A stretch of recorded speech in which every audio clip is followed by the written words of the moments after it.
While the preferred methods of transportation have changed over time, the reason for their creation has stayed the same. These innovations allow individuals and goods to be transported the same distances as their predecessor at a faster rate. Along with a faster travel time, the operational cost of the travel decreases. Continuous improvements in transportation methods have benefited society for centuries, and a high-speed rail system is the next transportation innovation the Great Lake megaregion will need.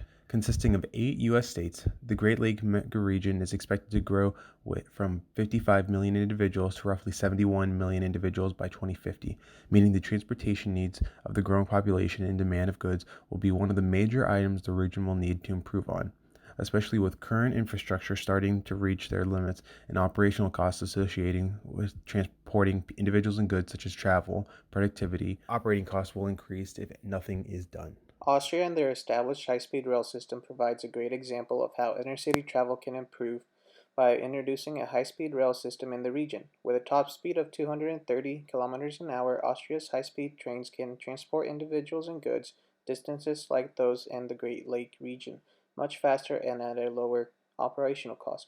Currently, Austria's high-speed rails can transport 1.3 million people per day and 113 million tons of goods a year to their destinations with a much smaller operational cost than that of the Great Lake megaregion.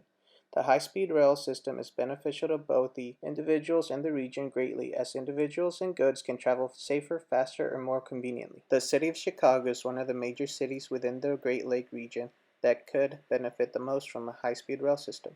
With a population of 2.7 million individuals, the city's transportation infrastructure and operation costs have been impacted greatly. In 2019, Inrix, a traffic analysis company, found that Chicago is the second most congested city in the country and the 10th most congested city in the world.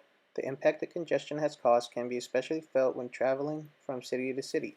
Due to the traffic congestion, the operational cost of commuting from Chicago to St. Louis has begun to increase and will continue to increase as more individuals' needs for transportation increases. The trip from the two cities is very common, and the highway between the two can get very congested.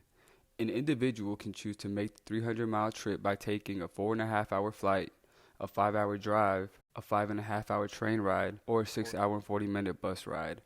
In addition to travel costs, the congestion generated has been estimated to cost commuters in the region more with the increasing operational costs. Those who travel from Chicago on average waste 145 hours annually sitting in traffic.